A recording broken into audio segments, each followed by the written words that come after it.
time that remains, I think that I really would like to just do my own work and really get it out there.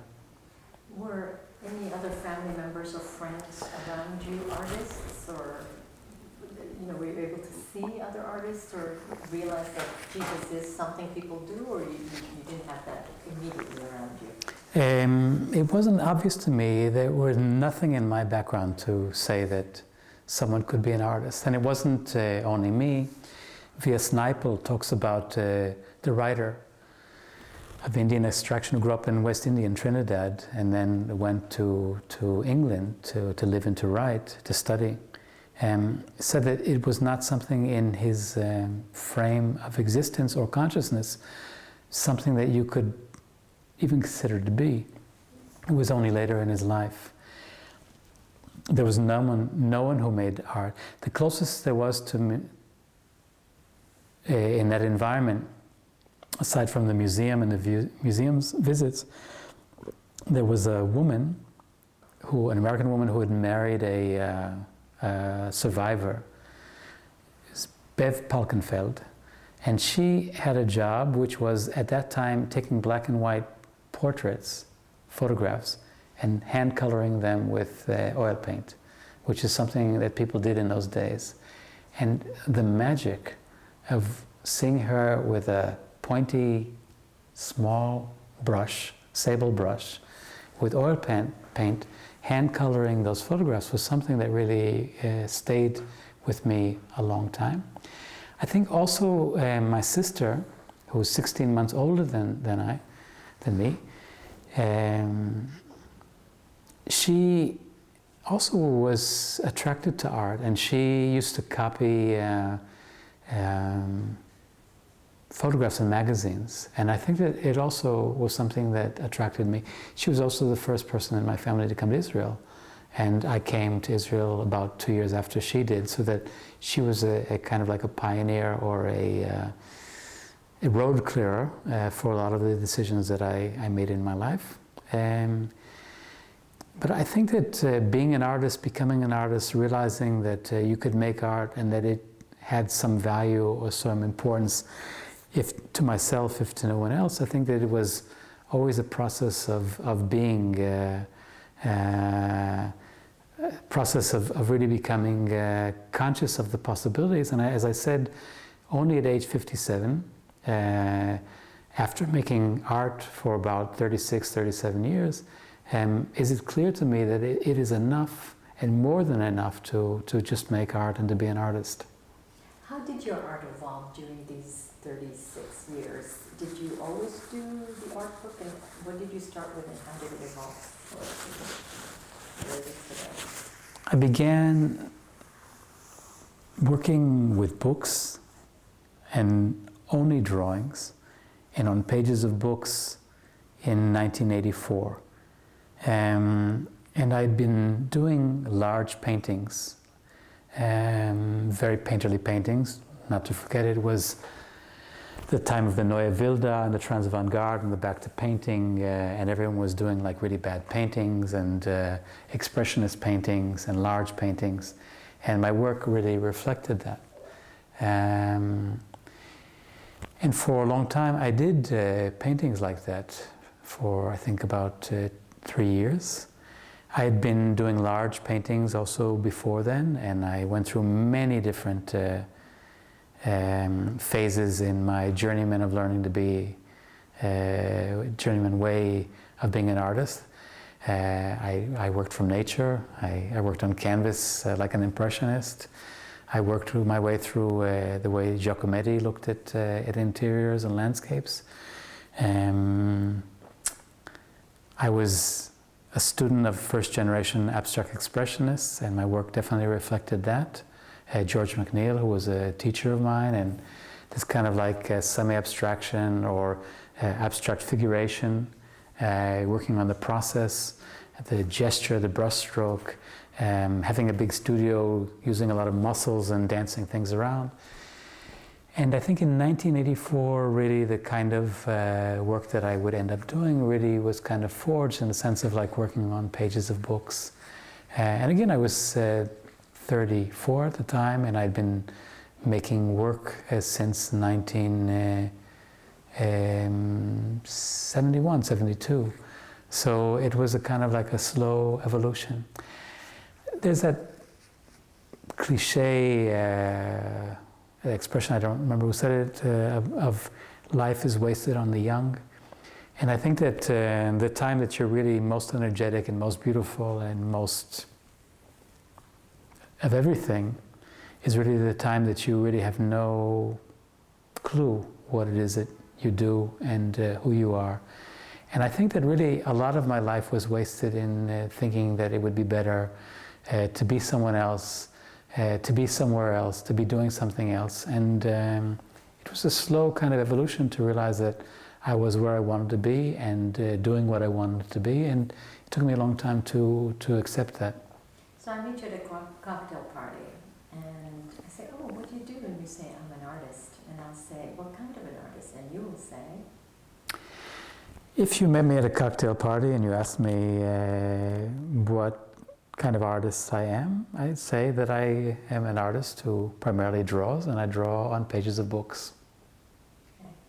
Now, you mentioned earlier the book, that it has to speak to you, it has to be sexually attractive. You almost turned the book into a human. Mm. Tell me more about that. How's a book a human? Yeah. I think a book is not only a human being, but it's also a tent, and it's also a building. And I think that the kind of sensual relationship, pas de deux, that I was talking about with the book is not something that I originated. I forget the name of the poet, the woman poet, who used to take her poems and sew them in envelopes and make something really tangible of them, and something that was really involved in holding something and caressing it and puncturing it and really the kind of physicality.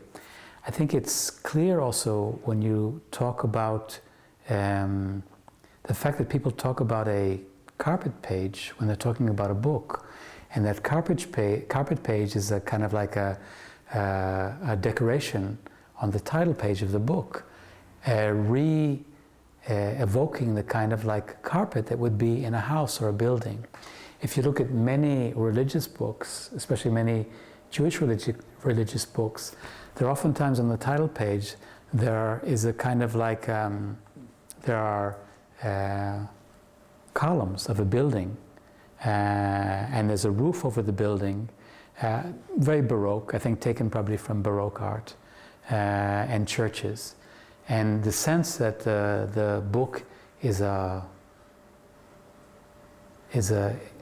building, and the carpet page again really dealing something almost with a kind of like a reference to a tent, which I think was another reference of it.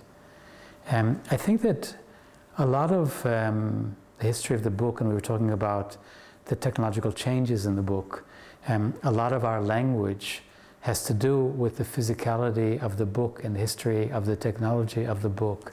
And we're talking about the fact that before the codex, and even after the codex existed, there were scrolls, either with parchment, and for about 1500 years made out of papyrus. And papyrus would be done for the most part throughout the Roman Empire on fairly standard sizes of pages, and they would be sewn together, one page after another, oftentimes one page not having to do with its predecessor. And the only way that it was denoted at a certain point what it was that the subject matter was when you were unscrolling it. It was written in red ink what the subject matter was. And in Latin, red is rubricum, where the idea of rubricum or rubrica or categorization really comes from. And also this kind of idea of a scroll rolling up in Latin is plicit, and unrolling it is explicit or explicit, and where the term explicit, to make something explicit, to make something clear, really comes from.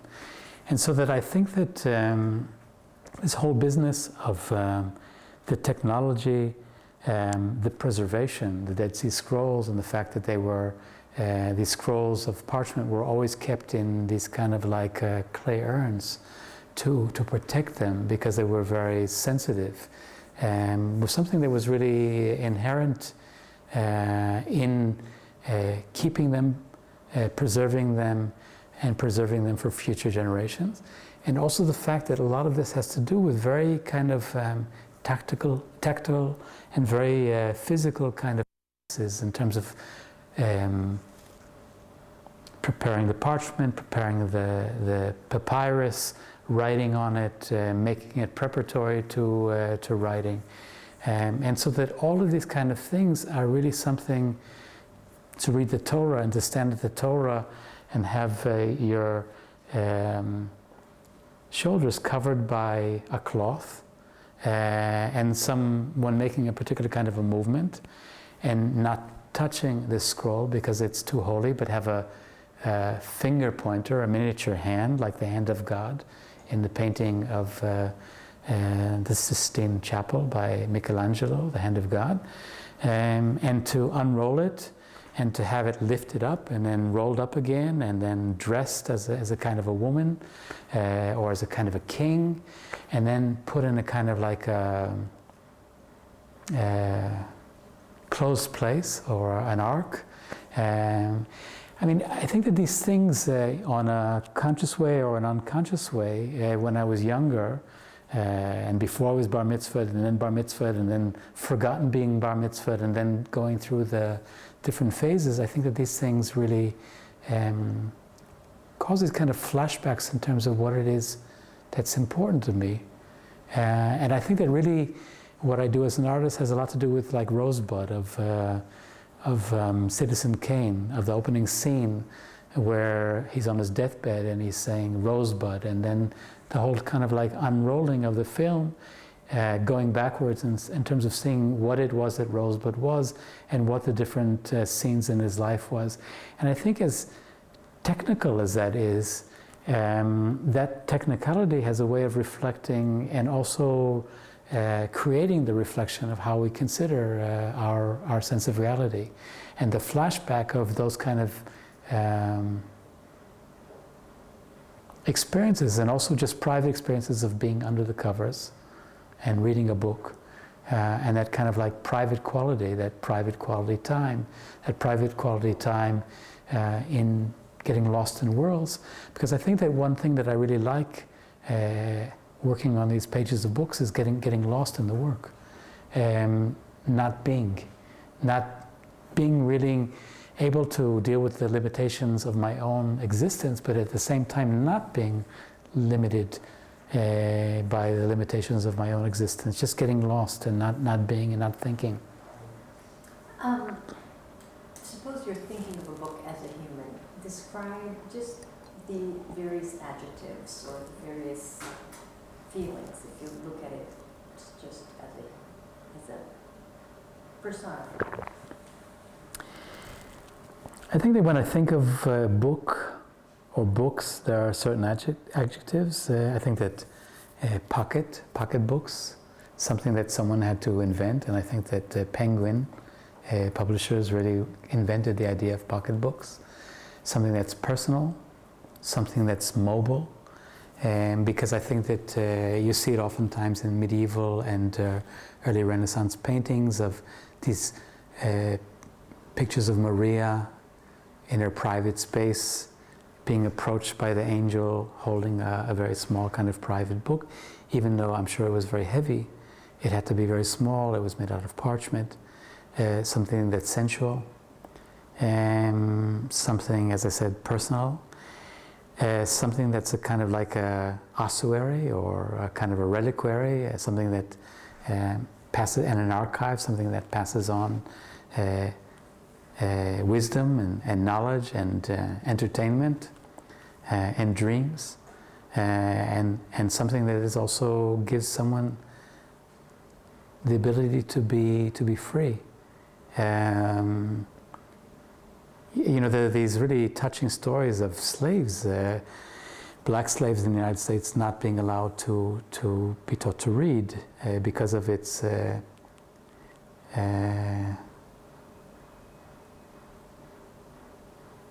inability for people to control people who were educated and learning to read and suddenly having somewhere where they had a sense of themselves and being freed and educated. The sense also where letters and languages, the Hebrew letter being learned and then being given honey on the tongue when a new letter was learned. And I think that there's a sense also, when you look at something that's common to the three major religions of the story of Genesis, how the world was created, it was created through the 22 letters of the Hebrew alphabet as a kind of a construct. So it's something that has all the possibilities of imagining creation, experiencing creation, imagining being a human being.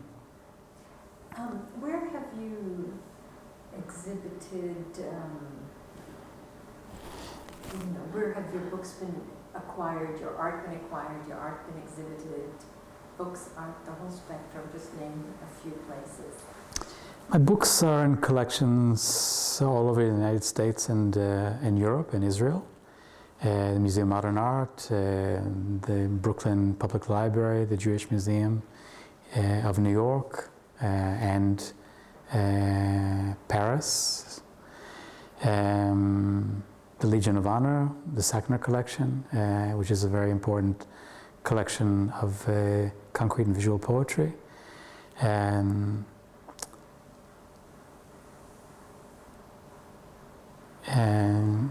the Tate Gallery and different museums in London and in Germany. The books have been exhibited at the Tate Gallery and the Israel Museum, the Tel Aviv Museum. Different museums and galleries throughout Europe, Israel, and the United States. And you've just won a prize.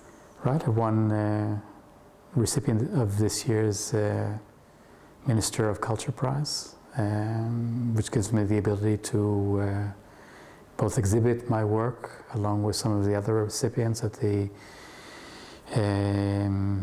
Haifa Museum, to work with a really good curator who I like very much, Tammy Katz-Freiman, and really gives me the financial ability to really not do anything else for the year.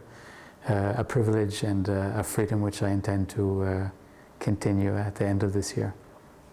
Now, Gary, speaking of walls of artists, your walls are pretty blank. We see one piece of artwork there. And what can you tell me? Is this obviously a conscious decision? Not having a lot on the walls, and not being able to see a lot, have things behind closed doors, closed cabinets, have very few things out, very few things on the walls is a very conscious decision, and it's very different from when I was younger. It's not dissimilar to the way that I grew up. There's the last artist book, my 12th, which was just recently launched, which was published by Omanut La'am here in Israel. There was an interview with Hadassah Frat, really good, really well-known Israeli artist who I like a lot. And we called the interview Unrelenting Noise. And I think that in many ways it reflects a kind of like unrelenting noise which is constantly in my head. Something which is really reflected in my work, of a kind of like constant stream of images and words and word plays and associations and memories which constantly fill the pages of my drawings and the books that I did. I think it also has something to do really with another aspect of the book, and something that Malraux talked about in the Silent Museum, or the Museum Without Walls. He talked about the different kind of experience of looking at art in Asian culture and in Western culture. The fact that connoisseurship in the Asian tradition really had to do also with ownership, with having a kind of like a zen or calm or open space. And when you wanted a particular kind of private personal experience, you would go to a scroll and open it and unroll it and hang it and contemplate it. And then when you were finished with that kind of experience, you would roll it up again and put it in the scroll covering and then put it away. It had to do also with a very interesting article by Gombrich about the different kind of collecting of the Medicis in Florence in the 15th and 16th centuries.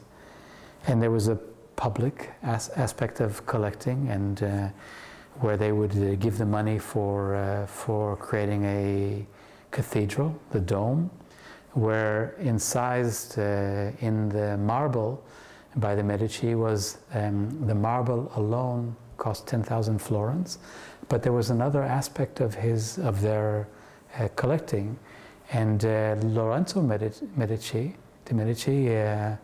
had a cabinet de scène, where a kind of like a room of drawing and objects, where he would come home from the office and change his clothing into and a kind of a hat, and then open these kind of like scrolls and drawers and look at maps, things that were very, very personal and very private, and that were very, very different from this kind of like public aspect of collecting. And another aspect, I think, is that Florence, under the Medicis, invested about 60% of its city budget in having books copied.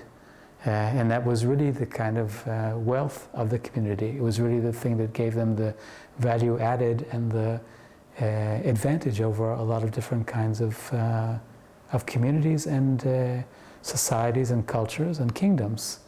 And I think that these kind of things are things that definitely influence my thinking about books and pages of books. Any significance to the two that you did choose, or not particularly? On the walls, among other things, are three works by an artist who I like a lot, Alexander Kostolapov, who was originally from the Soviet Union and then left about 30 years ago to New York, and really deals with the kind of cross-cultural aspects of advertising and propaganda. I think that his coming from a culture where propaganda and visual propaganda and this kind of like ideological propaganda was so pervasive, he dealt and deals in his work with capitalist propaganda of instilling certain kinds of values as opposed to other values, but definitely instilling values nonetheless. He's an artist who I like to live with over a period of time, although I have a very sizable collection of artist work, for the most part photographs and drawings, which I kind of recreate the Cabinet de Seine, the Wunderkammer that I described of the Medici, where I take them out and I look at them and I show them really when I want to see them. Because I think that oftentimes works on the wall have the fate of not being seen at a certain point. And when you want to see something and when the time is right to see it, to show it, you take it out and you look at it. There's another painting here by Jan Rachberger, an artist, a portrait, an artist who I really like. There's another really beautiful portrait by Ariel Esseo, an Israeli artist who I like, in one of the bedrooms. And another bedroom has a very beautiful and very calming kind of landscape done by Nimrod Koren. And there's something about the calming effect of the clouds and the blue sky, which I find it very calming and beautiful. Okay, just tell me, we're basically done unless you have something else you can think of that we haven't covered. But in any case, I'd like you to say this for me, Rambam's or Maimonides, because you mentioned Rambam, but we don't know, so I want to make sure I have your rules in case I have to dub it. Yeah, I'd mentioned before Rambam or Maimonides.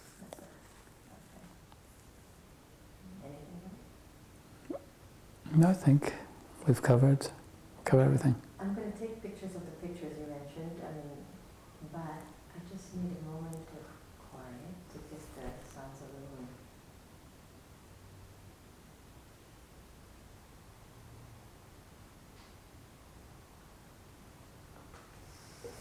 Looks good. Sounds great. This is really. Thank you very much. Thank you really for the opportunity. It really. Oh no, thank you. The time. It's not easy, right? Being interviewed. It's really not easy. It was a lot of fun. Let's see here. I'm gonna take this one in case we want to. This one temporarily to. Which one? No, I just want. Until the inlet. Oh no, we're actually done because I just want to take. Also, I'm running out of the film. So I mean, I could put another film, but I don't think.